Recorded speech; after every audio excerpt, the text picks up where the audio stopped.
Hello' everyone. চ' আজি আছে আমাৰ খুৰাহঁতৰ ঘৰৰ ন খোৱাৰ লগতে বছৰেকীয়া সকাম, আৰু তাৰ বাবে যিহেতু আমাৰ নিয়মত এটা গাহৰি আৰু কুকুৰা দৰকাৰ হয়, আৰু সেই নিয়মখিনি কৰাৰ পিছতে ৰাইজে বনাবলৈ আৰম্ভ কৰি দিলে আৰু খানা। আৰু এইফালে আমাৰ কিউটি শ্ৰেয়ানৰ ঝলক এটাও দেখাই দিছোঁ আপোনালোকক।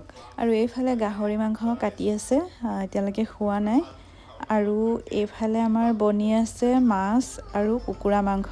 আৰু এইফালে আমাৰ প্ৰিটি লেডিজ 4গৰাকী বেক চাইডৰ পৰা দেখাই দিছোঁ।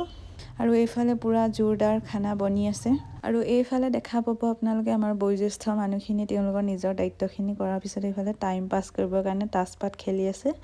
আৰু অলৰেডি আমাৰ গোটেইখিনি হৈ গৈছে বনাই খানা। এতিয়া ৰাইজ বহিছে আৰু খাবলৈ বুলি। আৰু এতিয়া সকলোকে ৰান্ধনীবিলাকে বিলাব, আৰু এইফালে ৰাইজক বিলাবৰ কাৰণে উলিওৱাই লোৱা হৈছে বেলেগ বেলেগকৈ। আৰু এইফালে বিলাই হৈ গৈছে আৰু অলমষ্ট এতিয়া ময়ো খাবলৈ বহোঁ দেই ৰাইজ।